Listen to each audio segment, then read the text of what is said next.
hear this. I don't want to hear it. God damn it, Alice. Now, she's missing. Alice? Alice? I woke up behind the wheel of a crashed car. I'm missing a week. I was attacked by shadowy men straight from a nightmare. The sheriff took me to the lake Alice and I had stayed at, but the cabin had disappeared.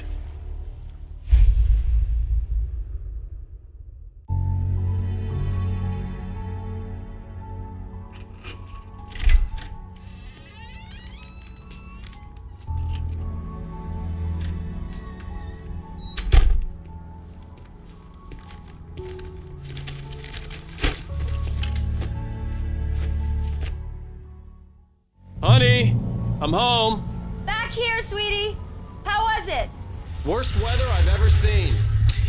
We have two of these New York flashback scenes in the game, and actually we almost cut them out. And I'm very glad that we were able to keep them in because they are very important to the story that we're telling here. These are the days when the Wakes were actually happy. And we spent so much of the game in danger and in darkness, running around with guns blazing. And also, when we see Wake and Alice together, most of the time they're arguing or at least not being very happy. But these are the days when they were both very, very happy together, and these are the days they long for. In the second flashback sequence, towards the end of the game, you can see the cracks there. They aren't really doing very well anymore. But right now, this one, it was good.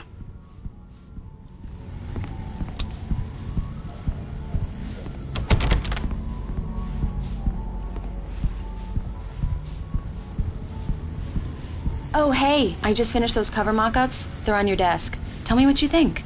No kidding. I didn't think you'd get them done this quickly. On occasion, I can perform all sorts of miracles, my dear. Oh, really? Well, you seemed to think so last night.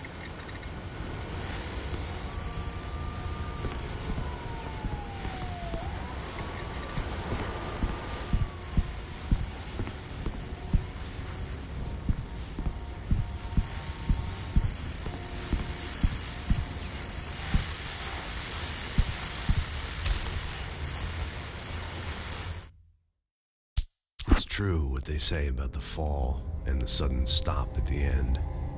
I'd lain here in the snow while the lurid chain of scenes that had led me here kept playing in my head. A rerun of my own private snuff movie. A memory of my corpse. Alone at my own wake. Thinking in metaphors again. The femme fatale was gone. Only a sour taste remained of the kiss that killed me. This was a late goodbye. 13 years after I'd gotten my revenge, it had finally caught up with me. It had been a long time to bear the pain. My blood painted the snow red. A gruesome slushy dissolved all the scattered painkillers and leisurely dripped down to the sewer, mingling with the bile of the city, becoming one with it. I can see them now. My wife and my baby. Honey, I'm home.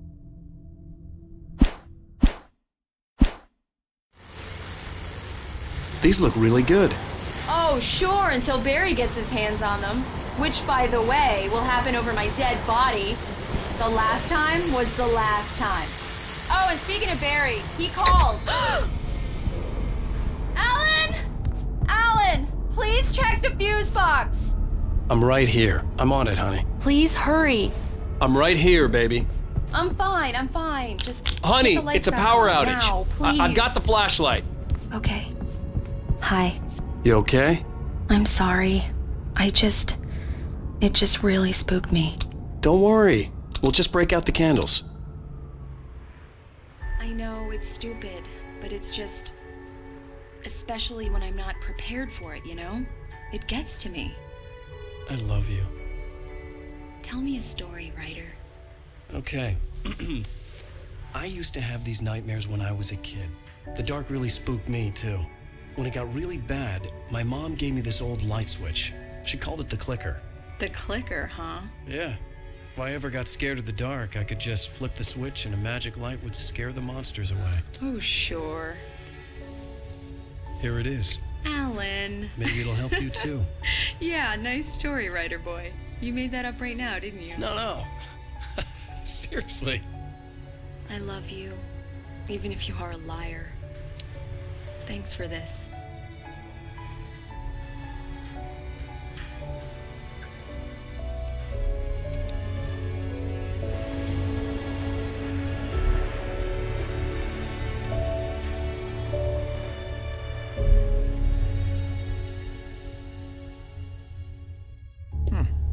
How do you feel, Mr. Wake? Any nausea, disorientation, anything like that? Mr. Wake, how are you feeling? I'm okay. My head's fine. I had to lie about my headache and memory loss. He'd send me to a hospital for tests. I couldn't leave without Alice. Very well. I don't think you have a concussion, but you've obviously been through quite a shock. You should take it easy for a couple of days. Thanks.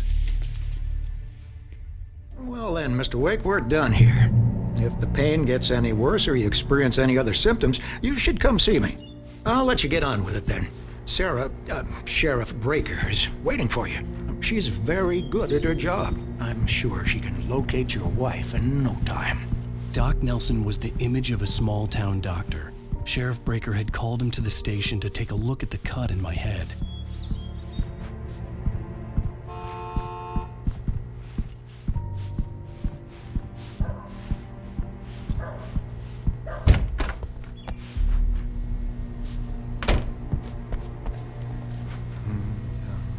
Thank you for testing the lights, Miss Weaver. Everything seems to be fine. I don't have the luxury of being complacent. Come in, Mr. Wake. Your phone's on the desk. The battery was dead. It's charged now. Miss Weaver, have a nice day now. Have you started looking for my wife yet? My men are already on it. Now, can you tell me what happened? I'm not sure. I can't remember. We were arguing. I walked out of the cabin. The cabin on Cauldron Lake?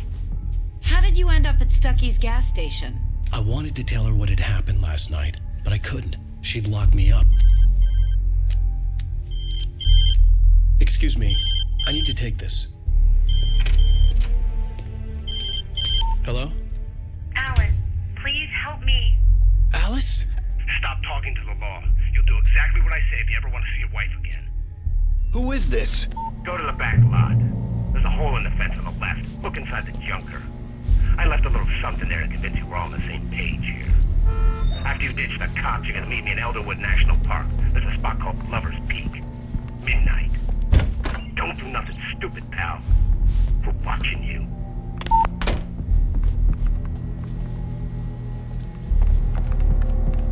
Mr. Wake, can I help you with anything? I need to get some air. The sheriff said I could go out back. Of course, Mr. Wake. You can get there through the cell corridor. Just don't mind Walter in there. He's one of our regulars. I thought he quit drinking for good. Oh, no such luck. He went on a bender and beat I Danny couldn't go pretty anywhere badly. yet. He I had started to play shouting along like with that the caller. moment he woke up. Alice's life was at stake. Hey, mister! Hey, can you turn the light? Yeah, it's Mulligan here. I'm at Stucky's gas station with Thornton. There's no sign of him. Over. Wait. Yeah, this is Thornton. Look, we've located the brake float. It's here. Alice looked through the viewfinder, lining up the shot. Cauldron Lake was breathtaking. Something caught her eye. A figure standing in the shadows behind the cabin, like a thin woman in a black dress. She lowered the camera and looked again. No one there. Just a collection of bushes that looked vaguely human-shaped. She shook her head and laughed. That's some good news, right? Stucky was supposed to be driving it at the rehearsal today. Over. Give me that. Hey! Mulligan here. Hey, you! Can you help me? In many small towns, life is peaceful and not that much happens that really requires police intervention. Such is the case with Bright Falls also. And the sheriff's station is really a friendly, almost cozy place. Indeed, the jail cells are more often used to sober people. In spite of its human mask, to describe the dark presence as intelligent would have implied human qualities on something decidedly inhuman. Nonetheless, it found the one spot in the diner that was dark enough. Some light spilled into the corridor, ravaging it. But it took the pain.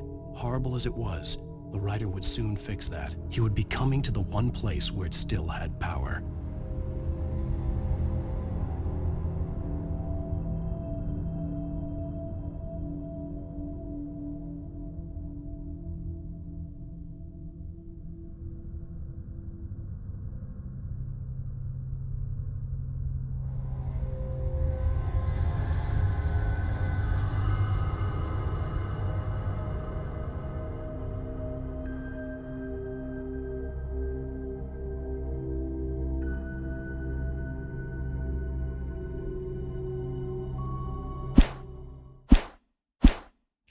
But then holding anyone for a longer period of time.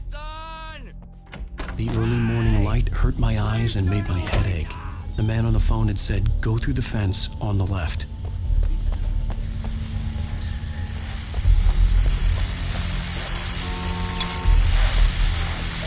Well, folks, it's been another long night, and it's about time for me to sign off for a while. God knows I...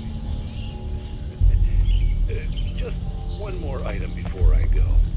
It's been a busy night for the Sheriff's Department. We've had a few broken windows, even a report of shots fired on Main Street. Deputies Mulligan and Thornton had to deal with two intoxicated young men who were celebrating the completion of their Deer Fest float. Now, I know it's exciting, the big day's almost here, but...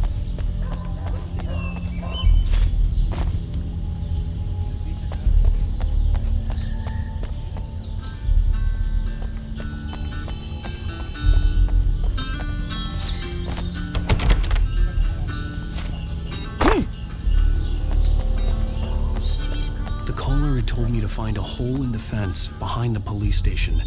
There was something for me in an abandoned car.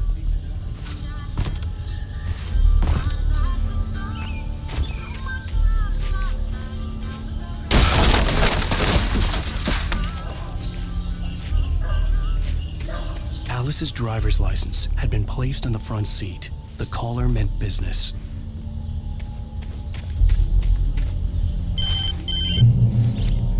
Barry? Ow! Ow! Thank God! Where the hell have you been?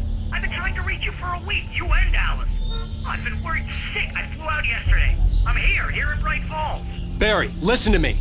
I'm at the sheriff's station. Come and get me. I can't talk now. Al, what the hell is going on? I had to get the sheriff to let me go. I needed to get to Elderwood National Park to meet Alice's kidnappers. The kidnapper fired his gun one last time, and the shadow vanished into the darkness it had come from. See? Nothing to it, Wake. The thought of Alice in his hands was revolting. We stood on the wooden platform of Lover's Peak, the waterfall on the mountain behind us, the lights of the radio mast blinking red in the heights above. I fought with the urge to take a swing, force myself to speak.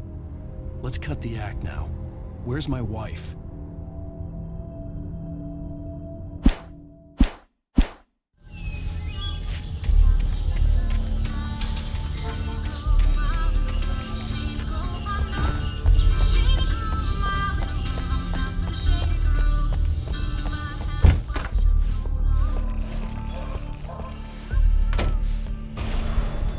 A writer is a light that reveals the world of his story from darkness, shapes it from nothingness.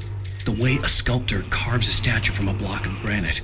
If I stop, the world I'm making dies. Darkness will reclaim it. It's a long, hard journey into the dark. Alice's light... Marvelous, Sarah. I just wanted to settle all the damage the Anderson brothers might have inadvertently caused on their recent and regrettable little outing. They are not accountable for... Are you feeling any better, Mr. Wake? I'd like to leave. Am I free to go? Well, we still need to talk about... Am I under arrest? No, of course not.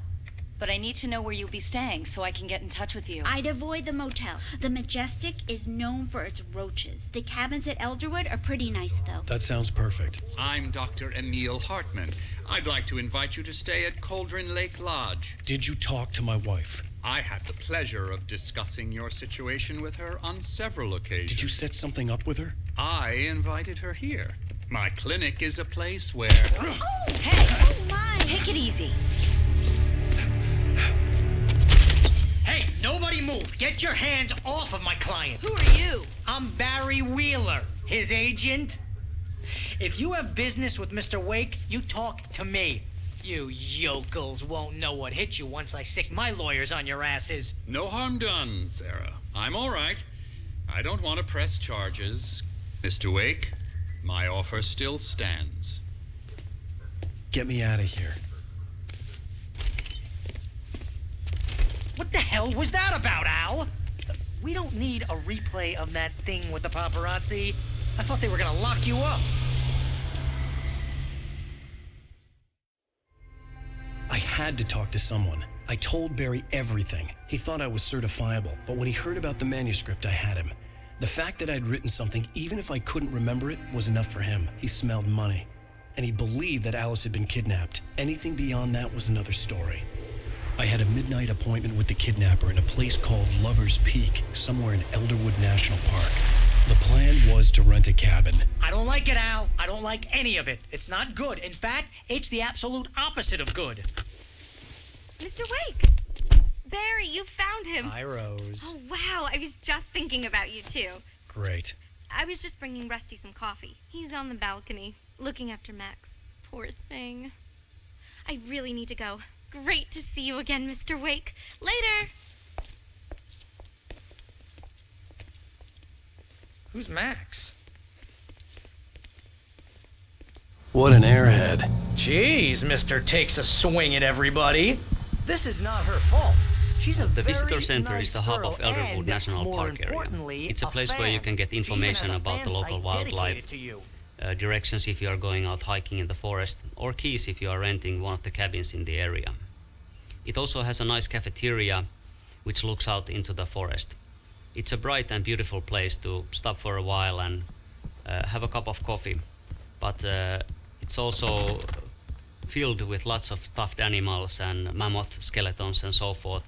So it's not really a place that you'd want Seriously, to visit at Al, nighttime, what you were saying in which the is car, what you will be doing. Just listen to yourself. What, you shot a guy and his body just disappeared? When was the last time you slept? What, are you high? Have you been drinking? No! Look, Barry, I'm missing a week, and someone's got Alice, and everything's just...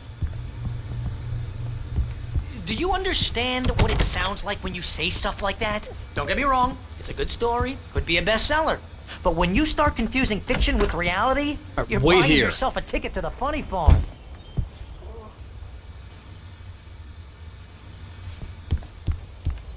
Easy there, boy. I'm almost done. Hey, Rusty, right? You rent cabins. Oh, Mr. Wake. I'd shake your hand, but mine are kind of full here. Actually, I'm sorry about this. Would you mind grabbing the registration form from the desk? It's just across from Bucktooth Charlie. Okay, sure. What happened? Crazy poachers. Max here got his foot caught in a trap. They're illegal to use here. Hell, you're not supposed to hunt within the park at all. But that doesn't stop some lowlifes. Well, at least Max is gonna be okay. He got lucky. Max is still groggy from the shot I gave him, and I'd rather not leave him alone just yet. The form's on the desk across from the mammoth skeleton.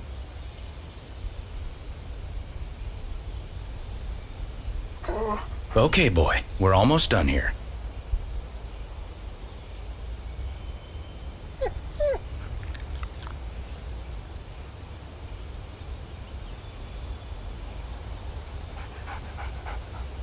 Shh. That's a good dog.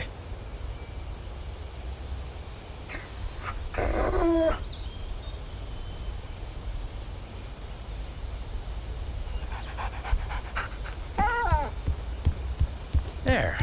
Seriously, Al, you can't just go and meet a kidnapper. Those situations always end up in disaster. You gotta talk to the cops. If you're trying to pull a joke on me, freak me out, it's working. Ha ha, let's have a laugh on Barry. Well, you had me going there real funny, Al. You can quit it now.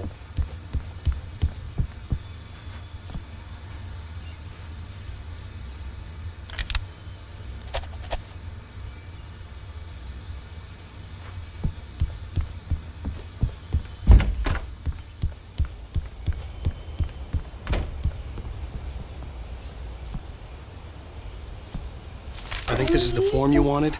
And here are the keys. Okay, you're all set, Mr. Wake. Glad to have you staying here. Thanks. Can you tell me how to get to Lover's Peak? Oh, sure. It's at the end of the nature trail. Just follow the paths, you'll get to it eventually. It's an easy walk. Nice spot, too. If you have any trouble finding it, just keep your eyes on the radio mast. It's right below that. Oh, and hey, if you take a walk in the woods, watch your steps so you don't end up like Max. I guess I'm a little worried. We got a bunch of campers out there we haven't heard from. It's not like these people are on a schedule, but with the traps, well, you know, I just don't want any trouble. Right, thanks. Look, Al, you're asking me to believe that you shot a dude who went poof into thin air.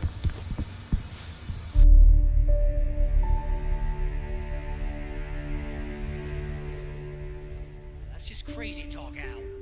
Al? Al? We should go to the sheriff or call the FBI. Damn it, Barry, they'll kill her! This is not a goddamn debate, Barry. I'm going to Lover's Peak. He said to come alone. Okay then. I understand. You're my best friend, and I'm worried that you're not right in the head. Tell me what to do to help, and I'll do it. You stay here, and if I'm not back by morning, call the cavalry. Achoo! Achoo! Just be careful with the natives, Al. These yokels are dangerous. Everybody hates a tourist, or it'll be Deliverance all over again. Barry is a very fun character to write, and frankly, a big part of that is Fred Berman, who does Barry's voice. And he's a cool guy because it doesn't matter how stupid the thing I write is, he actually always makes it sound good. He would just always find the right tone for Barry and sort of make him human, even though he's saying something completely idiotic. Barry's a clown, of course, and you could call him a greedy little weasel and you wouldn't be far off from the truth. But at the same time, he's a loyal friend and he's smarter than he lets on. And, he's got the flaming eye of Mordor, so, that goes a long way.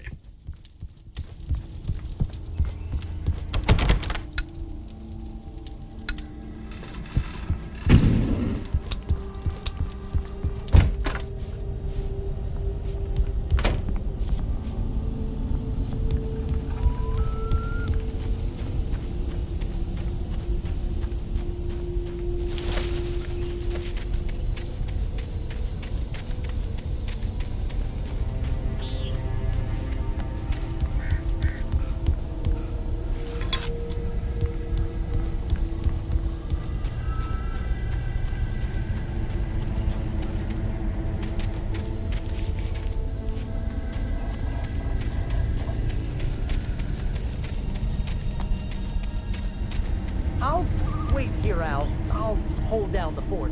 I'll be with you in spirit every step of the way, Al. Locking the door now.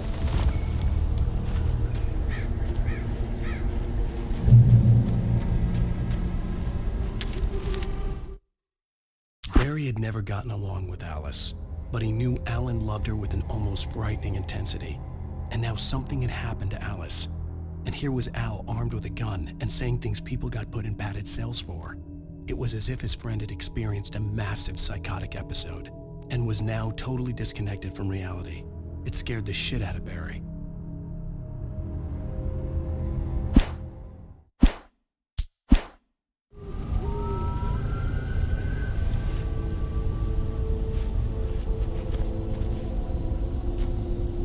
Barry had the keys to the car he rented. It wasn't a long walk to the visitor center, and it wouldn't be any use to me in the forest.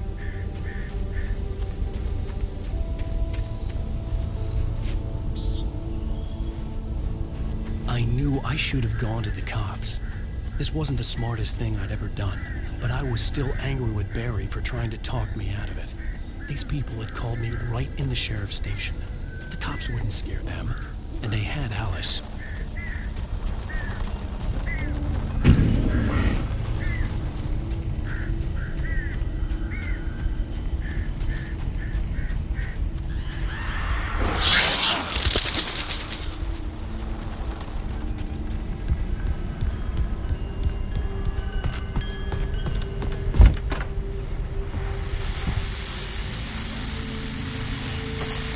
Welcome back to the show, folks. As promised, our very own Dr. Nelson has just parked his rear end in the studio. Doc, what's your Deerfest plan like? My plan? You make it sound a lot more organized than I ever seem to manage.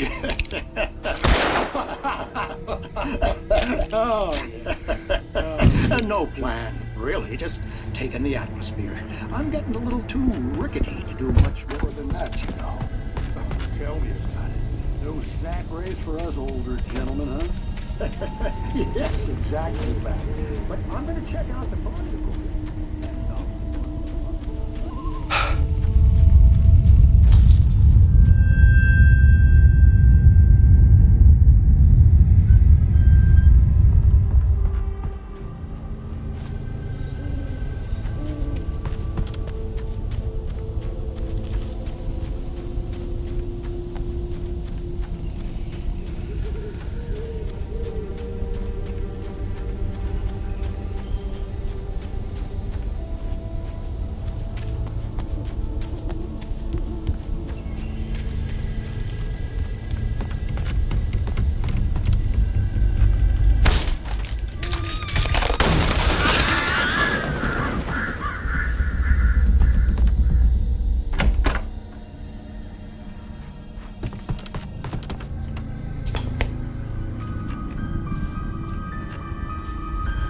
Crime and punishment. The canceling cure for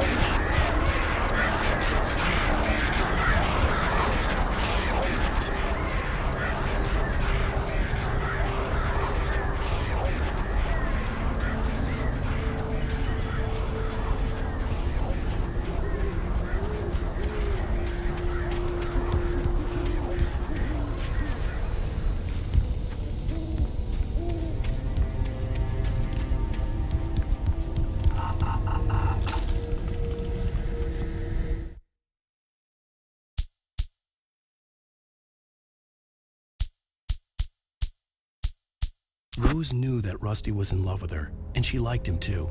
She liked him a lot. He taught her to dance, and life had certainly taught her the value of a man who was gentle. He treated her well, made her smile, made her feel good. But Rusty wasn't the prince of her dreams, and that tended to underline the unbearable truth. She was no closer to that Hollywood magic than he was.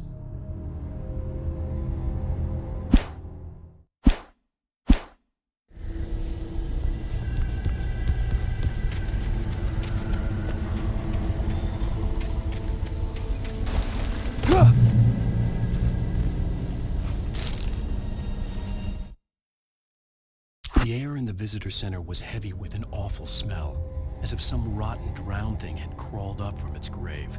Rusty kept coughing blood. My eyes were drawn to the twisted shape of his broken leg. The attack had been vicious. Max whined in his cage. Rusty's eyes were wild with fear and terror. He gasped. "Mr. Wake, it happened just the way it was on that page."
Mr. Wake?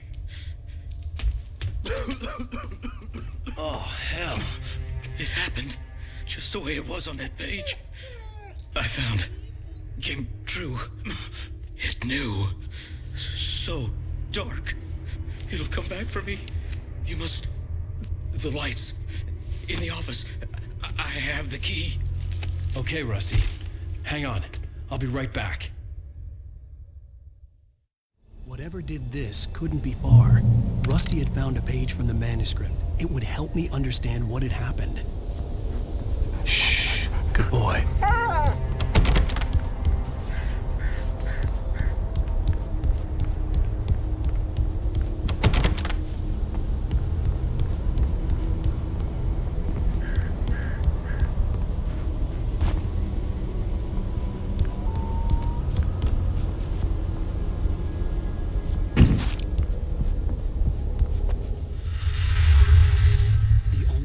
Sure that Rusty well, right now Rusty's still alive, but you know that's not gonna last for long. He's a couple of minutes away from being turned into one of the Taken.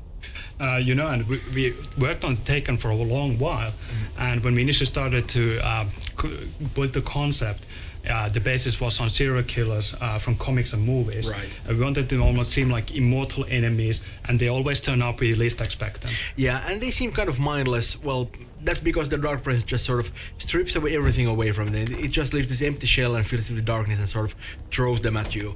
They're really about aggression, and they don't really do subtle. And that's exactly why we love the melee weapons, right?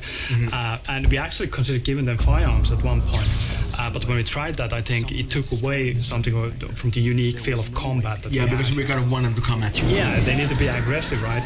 And I think the melee weapons also represent something old and mythical, what the Dark Presence is, unlike the light, which is modern and technical. Yeah, and of course you probably notice that they keep on babbling all the time. At the last instant, I changed direction and threw myself down.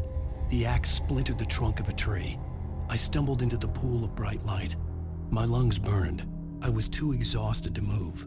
I tensed as I waited for the killing blow, but it never came. I raised my head. Nothing moved in the darkness beyond. For the moment, bathed in the cold light, I was safe.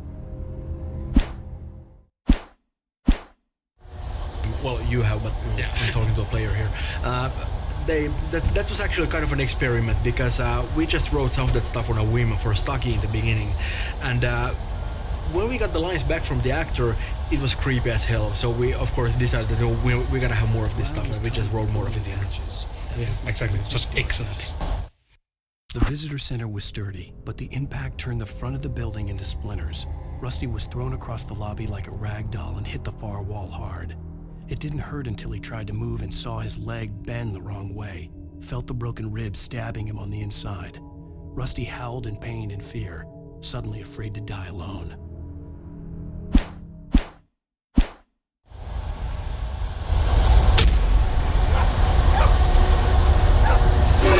Just need to take my senses.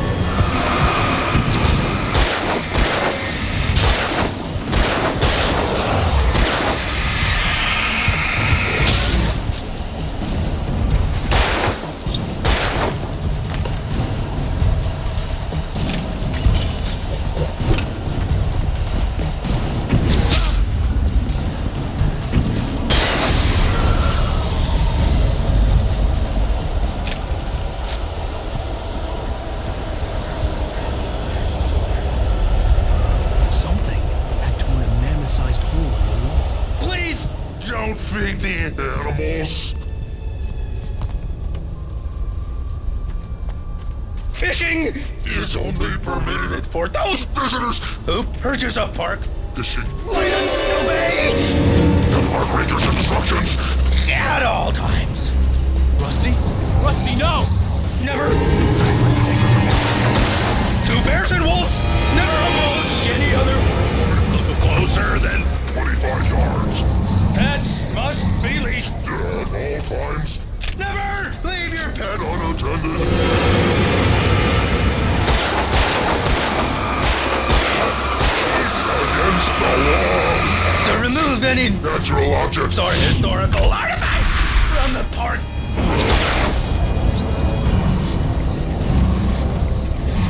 This includes even rocks you may find along the river, or even simple berries.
The Elderwood National Park sits in the middle of the dark and majestic Elderwood Forest. It's a place that features bare unbathed mountainsides and tall redwood forests and temperate rainforests and marshlands. Despite some hiking trails and friendly signs, it's nevertheless a wild place like nature is, and you shouldn't venture out too far into it after dusk. This place is inspired by the many beautiful nature preservation parks that are a staple of Pacific Northwest. And as we do like to throw the player out into the forest a lot at night time, this location really is in the essence of our gameplay.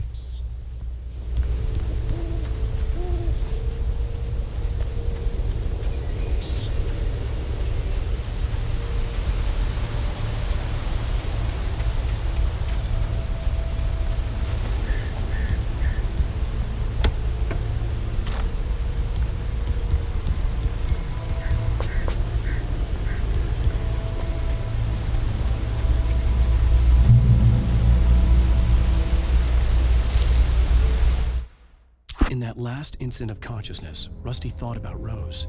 He was older than she was. Rose was barely out of her teens, but she made him feel young and forget what a train wreck his long-dead marriage had been. He still wore the ring. He'd been waiting for her to tell him to take it off. Now she never would.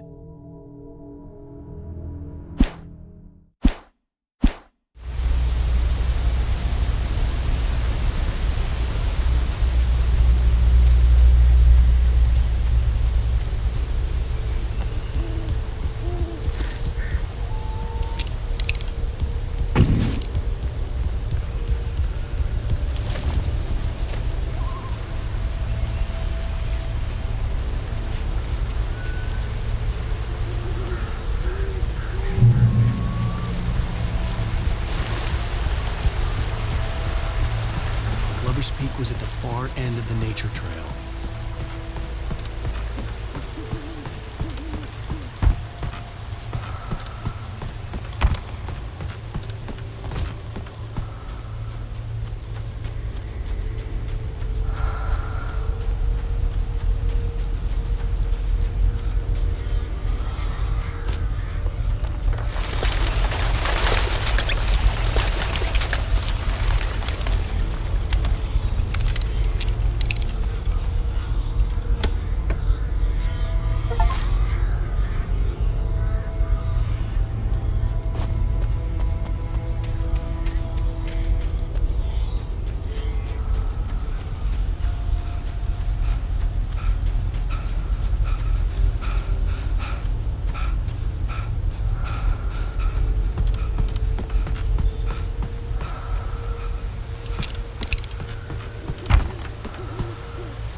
Nobody in Bright Falls seemed to know where Al was, but Rose, the waitress at the diner, had seen him.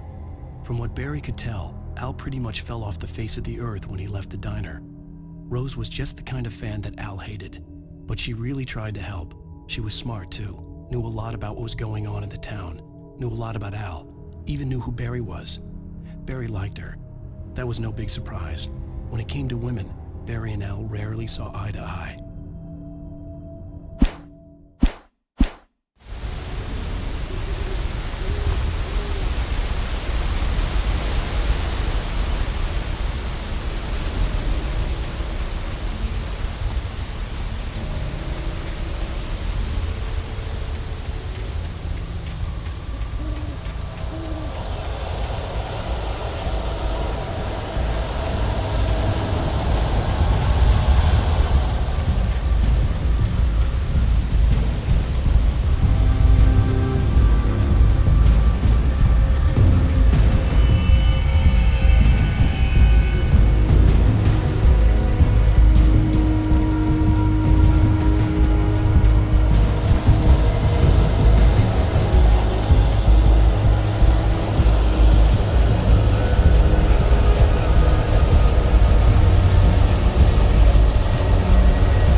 turned the corner, afraid of what the flashlight's beam might reveal.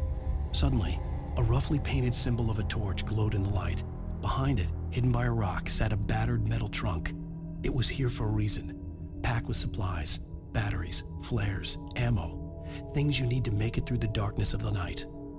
Something left behind by someone who knew what I knew, and more.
Agent Nightingale didn't want to be in Bright Falls.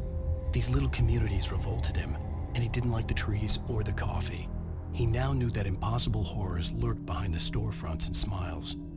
He desperately wanted to turn the car around and just drive until he passed out or ran out of road and booze. But he had a job to do. He had a rider to catch, at any cost.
That flashlight's kid stuff. The flares will keep the bastards away.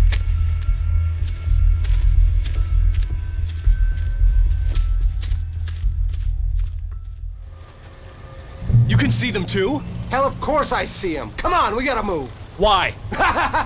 Because that's the way the story goes. Yeah, but... Let's move! I lost my gun back there. Oh, I've got a gun. Just keep that light steady on it. I love this scene. This is where we show the handheld flare for the first time. It's a really effective defensive weapon. It pushes the closest enemies away, drains their shields, and actually makes them retreat. It's really useful when many enemies are attacking you at the same time and you're really in trouble. We also have a twist in the gameplay here. We actually take away your gun, and you need to rely on a mod to be able to survive. You need to use the flashlight to keep the enemies away and stay close to the mod.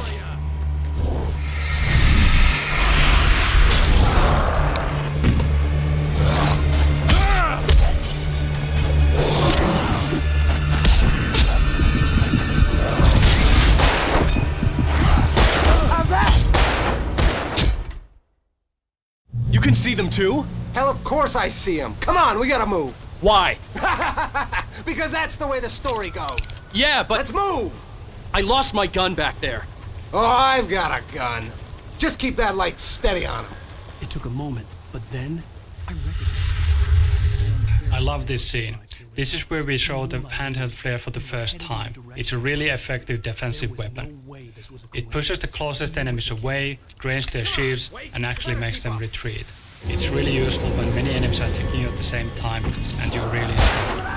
We also have a twist in the gameplay. We actually take away your gun, and you need to rely on a mod to be able to survive. You need to use the flashlight to keep the enemies away and stay close to mod.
these stairs, Wake.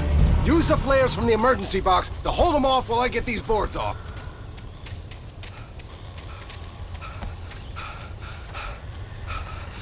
Give me the gun. Yeah, no can do, Wake. Are you kidding? Give me the gun! No time for back talk. Hold them off, damn it.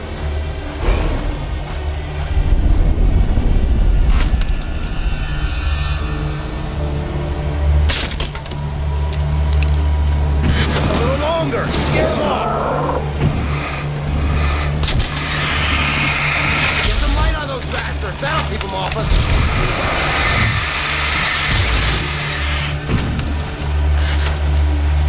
Just a little longer, I almost got it! Okay, it's over. Move it or lose it.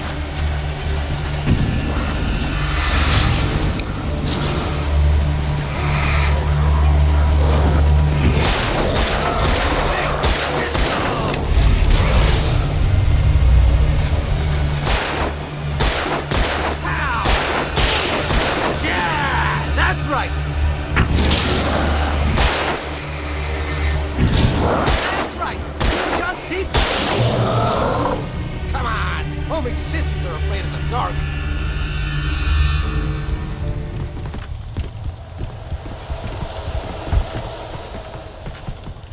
Better get ready. They'll be on us soon.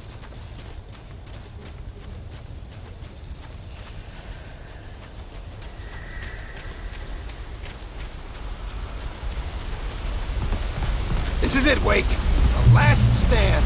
There's more flares here. Get ready. We fight them as long as they keep coming.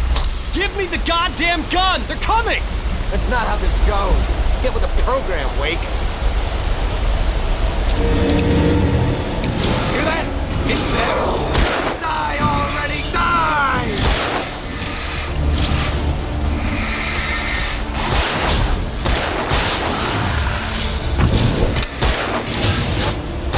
Stop moving! That's what I got for you!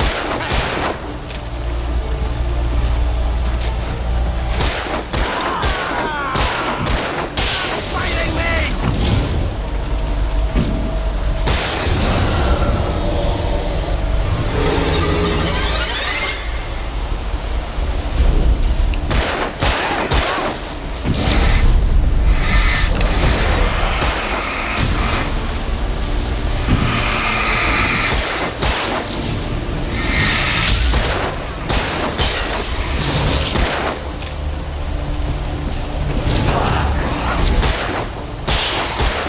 Like that, boy! This is a piece of cake, Wake.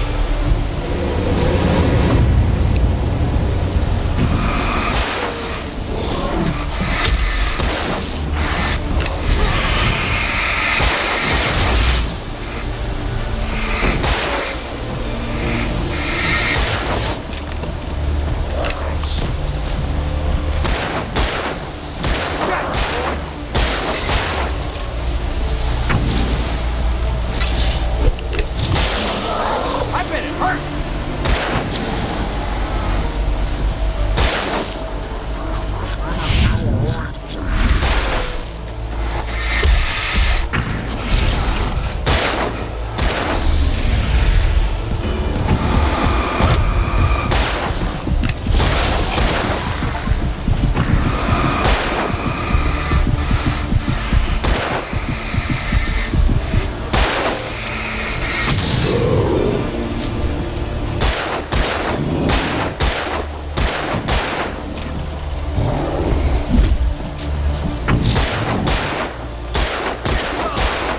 I know this hurts.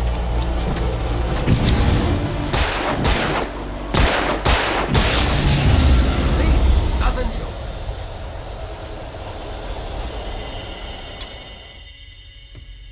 Let's cut the act now. Where's my wife? I knew you were gonna say that. I read it all before. You're a hell of a writer. Congratulations. You're gonna bring about something glorious and terrible once we get you some proper editorial control. What the hell are you talking about? Where's Alice? I want the entire manuscript, or she's gonna suffer bad. You touch her, I'll...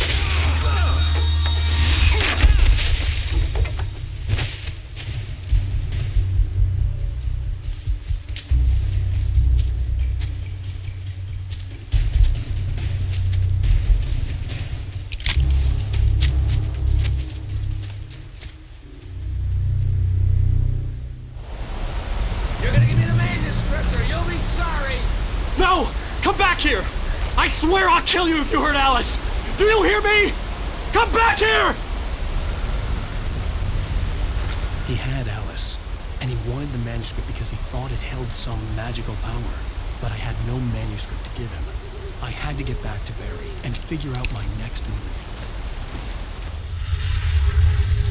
Shaping this area of dark, foggy...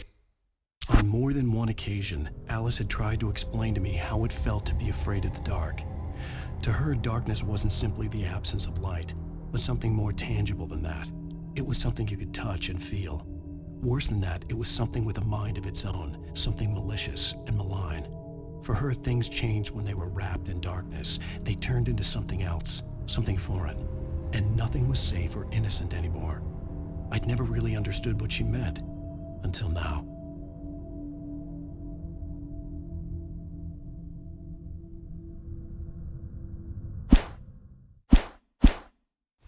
Forest in the playable area has been challenging. We wanted to give the player the impression of being lost without making the navigation ever annoying. Also, we noticed that the journey has been quite long through the national park, and many players wanted to pick up the pace this far. This basically meant that we did have to close off some of the branches we originally thought would be great to explore here.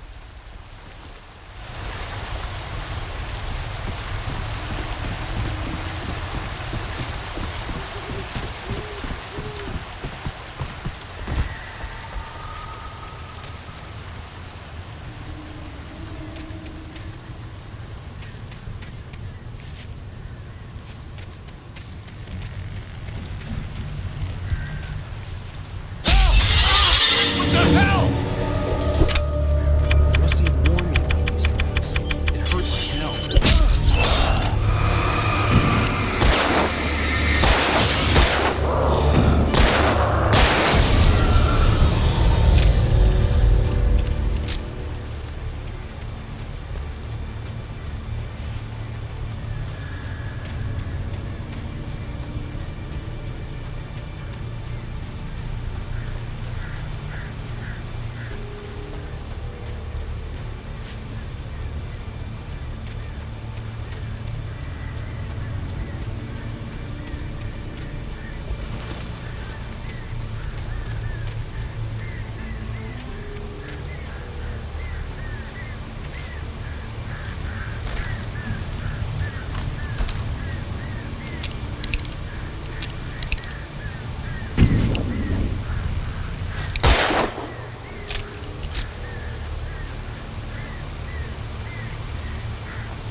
Sarah didn't care about the legal threats Wake's agent had made. She let Wake go without argument, because there was something about him she couldn't quite put her finger on, something that reminded her of her father. She didn't think Wake would hurt his wife. Then she thought about the way he waded into Hartman, that hair-trigger rage flaring up without warning.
one desperate situation after another. I was exhausted, and my body felt as though it had been chewed up and spat out. The flashlight was heavy in my hand, and each pull of the trigger sent a painful shock up my arm. But I was finally out of the woods, and things were looking up. That's when I heard the chainsaw.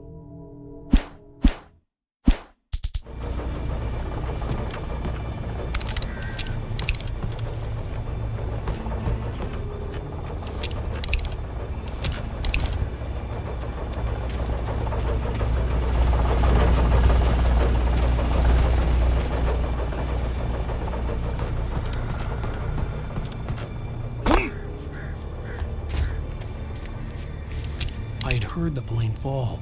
It made no sense. It was clear that it had just fallen here, but it was very old and obviously hadn't flown in decades. Looking at it sent a shiver down my spine.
logging site was a mess.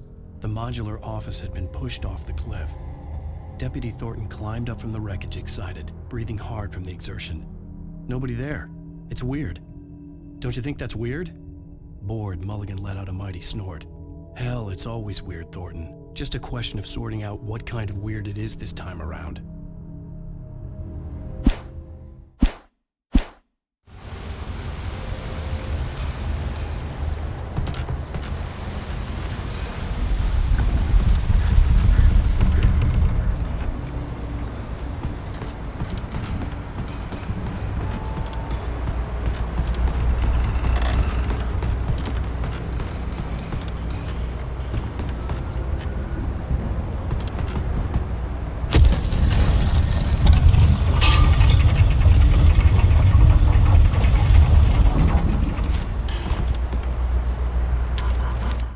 When Barry saw the darkness attack the visitor center, it made him a believer. The men Al said he'd shot, they hadn't been just locals on crank. Somehow the world had changed, like the channel had been switched without warning. You think you're watching a sitcom, and you're really watching a horror show. When the birds started attacking the cabin, Barry wasn't surprised, just terrified.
Stirred and the wind picked up as I ran through the forest. I felt the dark presence turning its gaze toward me. Then the moonlight was blotted out by dark shadows that raced violently across the ground, moving too swiftly to be natural. Darkness gathered between the trees and melted again to reveal the Taken. No natural path had brought them here.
on my way. Don't open the door. Stay hidden. I'll be there soon. Just make sure you keep the lights on.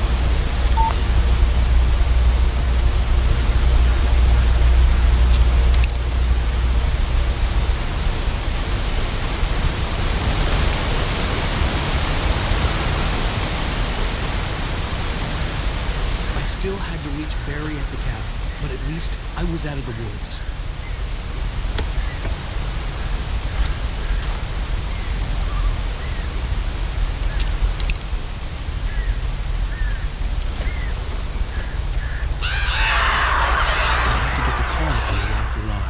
It would get me back to Barry faster, and the headlights were a welcome bonus.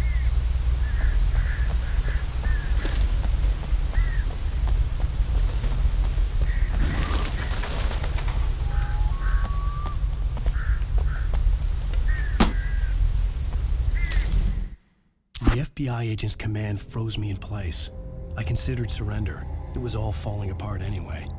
I could give in, let someone else deal with it, but it felt all wrong. Cold instinct, his posture, the way he held the gun. He was no friend. Shots ringing in my ears, I leaped for the hole in the fence and stumbled into the darkness beyond.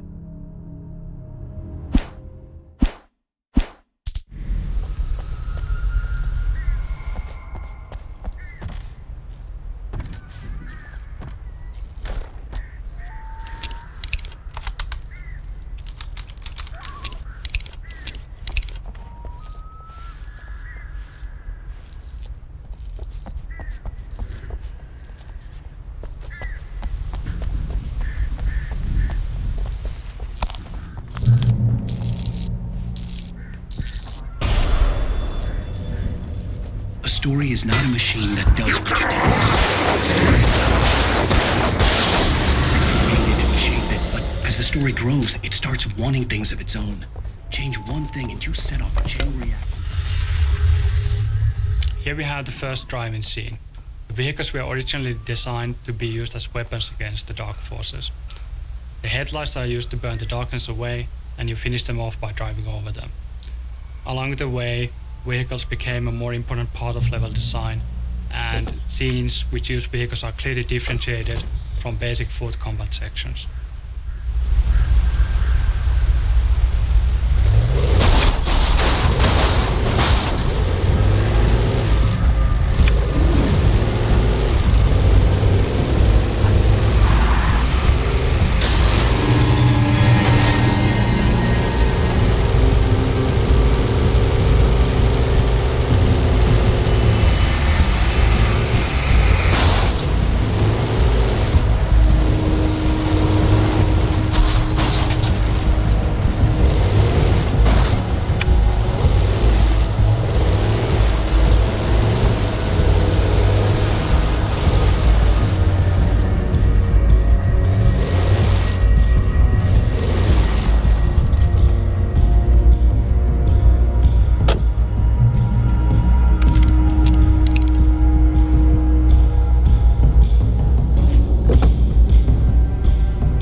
of a bitch! Where's my wife?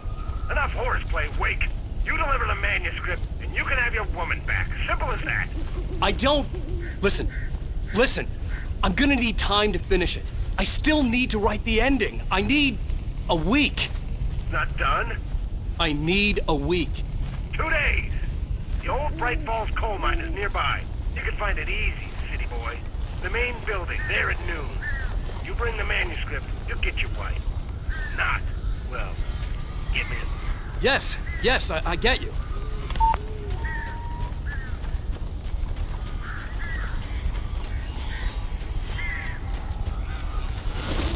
Barry had talked about birds over the phone.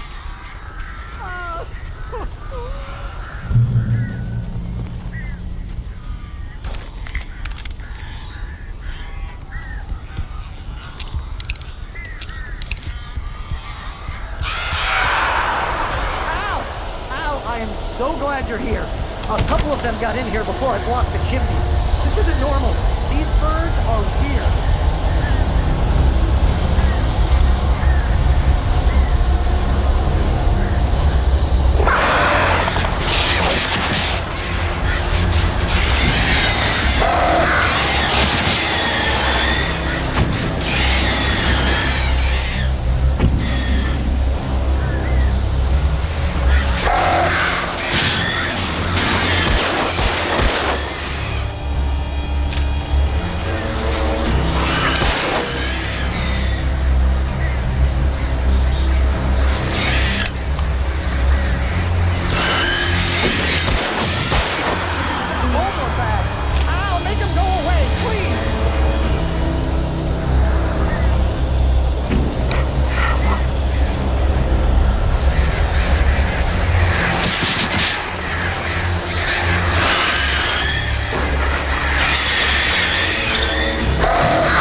Hey, Al.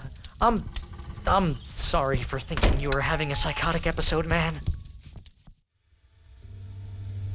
I sent Barry to the town to ask around about a man fitting the kidnapper's description. He'd go through the archives of the local paper.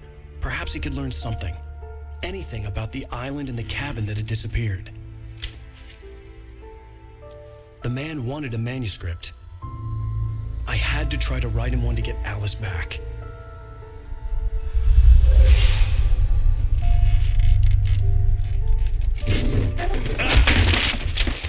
For me, the supernatural had always been nothing but a metaphor for the human psyche, a tool to use in writing fiction. Now, it was happening for real, and I couldn't put a single word on paper.